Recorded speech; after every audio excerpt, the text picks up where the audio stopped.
What is going on, YouTube and weight loss warriors? It's your boy C-Dub, and I'm back with another video. And today I want to talk about why you're not having success on intermittent fasting, or why you may not have success on intermittent fasting. And I'm going to use a personal story to get you there.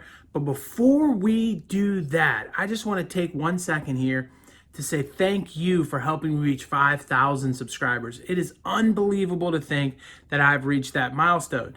I can remember my first, few months on YouTube and just trying to get to 100 subscribers.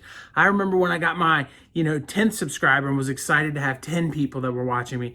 And I certainly remember when I broke that 100 milestone and was just excited. And to think at that point when I had broken 100, how much work it took just to get 100 subscribers, to think that I would ever reach 5,000, I never would have thought I made it. So I really do appreciate each and every one of you for clicking on this video. If you've never clicked on one of my videos before, this is about intermittent fasting and it's about weight loss. And I try to help you with stories in my personal life that I've encountered with other people, like I'm going to do today.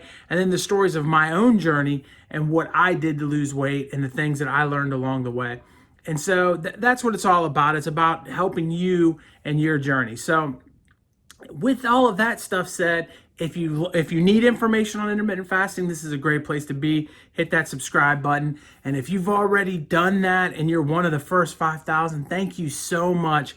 If I ever do reach that 50,000 or that 500,000 milestone or something insane like that, you guys are the ones that built this channel, and I appreciate you for believing in me and this channel. Thank you so much. Now let's throw all that aside and let's get into what happened to me. So I'm talking to a person that I don't really know that well. And so I'm just having a general conversation with them. And I want to say that they don't know that I've lost weight. Now, a lot of people that know me, that see me on a daily basis, know that I've lost weight. So I have conversations about weight loss all the time. But here I am with somebody that's not a total stranger, that, I've met them recently through work. And so I'm just having a general conversation about them. And they're talking about how excited they are coming back out of this break we've had, and the fact that they're going to start the new year losing weight. And before I can jump in and start selling the intermittent fasting thing, they start talking about the fact that they've gotten this gimmick thing to help them lose weight. Now, I'm not going to get into the details of this gimmick because I don't know anything about it, but I do know that there's millions of weight loss gimmicks, and I believe not at all in the product they're talking about, but I've never researched it, so I don't have reasons to tell you why I think it doesn't work or reasons why I tell you that I think it's a ripoff. But it's an easy system, and the thing that she actually said to me was, hey, this is great because I'm not going to have to do anything and I'm going to be able to lose weight. And that's a red flag right there, that this whole thing isn't going to work. So I say to them, hey, why not do intermittent fasting? And the easy, quick response back was, oh yeah, I've already done that. I did 2 months of intermittent fasting and didn't lose any weight. And so I want to start right there. And that's the point of this whole video is, well, why can that happen? And why does it happen to people? And why did it happen to her, so that we can learn from it? But I also want to say that immediately over the course of those 2 months that she was intermittent fasting, she didn't gain any weight. And that is something we need to think about, because generally speaking, we're gaining like 10 pounds a year as an adult. So, that doesn't seem like it's, it adds up super quick. So in a 10-year period of time, you put on 100 pounds of weight if you're not careful, So thinking about that, not gaining weight sometimes is a win if we're not morbidly obese. If we're not morbidly obese, that weight gains in there just a little bit at a time. It adds up over the course of time. And out of nowhere, we're morbidly obese and we didn't know how we got there. It happens to all kinds of people all across the world. And so it doesn't just happen like you gain 70 pounds overnight. It's 70 pounds over years. But, with that said, I put that aside with her and got into the details of what they were doing during the intermittent fasting. And there were lots of mistakes. And so they had the window of 12 to 8 o'clock at night. So she said that the window was pretty easy to do and that it didn't bother her that much. Getting to 12 o'clock was okay, and she could cut it off at 8, although there were times that alcohol interfered with that and that she drank past the 8 o'clock window. And I want to make sure that that's just an absolute no-no. Like, whatever your window is, you cannot take calories in outside of your window. She also said that occasionally she had coffee in the morning with cream and with sugar and with all of that stuff. Now, I don't think that that alone is going to be a deal breaker in weight loss, but it certainly can slow the success rate down, especially if you're adding calories at 7 in the morning and you're drinking till 10 o'clock at night. You've really spent your entire day taking calories in, and you've never given yourself that opportunity to take it into fat burning mode. So those are big mistakes. But the biggest mistake of all is she ate the entire 8-hour day. And that just cannot happen. You cannot look at your window and say it opens at noon and I'm going to eat at noon, and then at 1 o'clock, I'm going to have a piece of candy, and at 3 o'clock, I'm going to eat something to hold me over to dinner, and then I'm going to eat dinner at 5, and I'm going to start picking at what I'm cooking at 4, and then when 6 o'clock rolls around, I'm going to have some wine. I'm going to have another glass of wine at 7, and I'm going to close my window at 8, because you've just taken in so many calories without even realizing it. And so that just can't be the case. You've got to be able to set yourself down and say that I'm going to eat one meal at noon and one meal at 8 or 7:30 or whatever it is, right? And those are the 2 times I'm going to eat. And that's it. I'm not going to do more than that.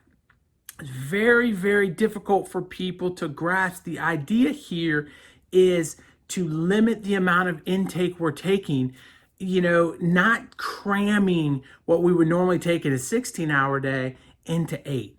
And that's where I think people kind of miss the boat here. Now, it's amazing to think that you can eat for the whole 8 hours and not gain weight. When you really think about that, it's kind of, a lot of people have had that kind of success where they take what they do for 16 hours and they cram it into 8. And they may have some losses, especially if they're morbidly obese. And they may also not gain. And that is kind of amazing when you really think about it.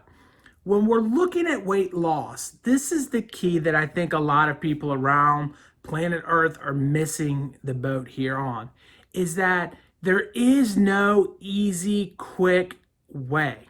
You have to commit to something. Now, that commitment could be 6 hours of exercise a day. You can commit to grinding out a weightlifting session in the gym and going running every single day and taking, different classes, whatever they are, at night to get yourself going, and doing all of these kind of things. And you can spend 6 hours a day working out and have great weight loss results, period. It can happen, right?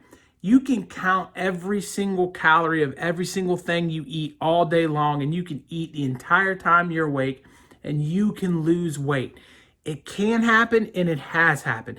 You can go on the keto diet and lose weight, and you can go on the low-fat diet and lose weight. And I know a lot of people don't like me putting that together that way because they think keto is more powerful than low-fat.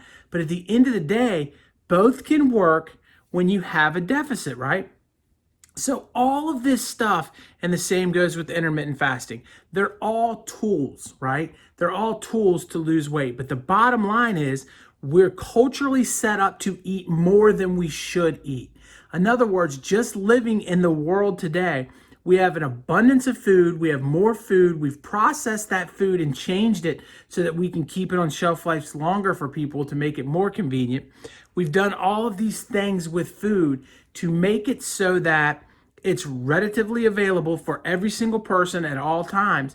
And when you're doing that, and then if you need to make it cheaper or for somebody that's not making as much money and that's struggling a little bit, you can make it cheap, easy, and convenient by taking them through the fast food chains and things like that, which are completely stacked up in calories and content and bad stuff that you just don't want, right? So all of that plays into the fact that we grow up in a system that's set up for us to fail. And in order for you to have success intermittent fasting, you have to go against the grain of what everybody else is doing. And this is what people don't want to say. 16 and 8 will work with 2 meals that probably aren't fast food meals, that you can make sure you're eating something that's whole foods, fruits and vegetables. You can eat lots of good solid meats and protein, pack it all together and eat it, 2 times a day. and you're gonna have success. Don't eat in between. It's really that basic. And you can move that window to have more success to a warrior diet or an OMAD diet, eating one meal a day. It doesn't matter how you want to pair that up. And you can do it with a keto. You can do it with low fat. You can do it with any diet in the world you want. But the idea is to stop eating all the time.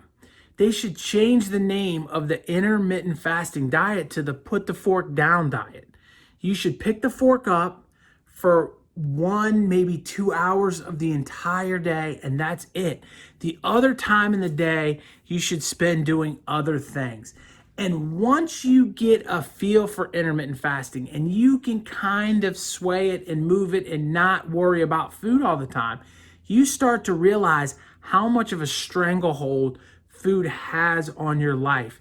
And once you're able to break free from that stranglehold, you're going to have success doing intermittent fasting, because you're going to not only have a better control of your food, but you all of a sudden have more time to do other things and to worry about things that are important to you that you may have been putting on the back burner because you were eating all the time.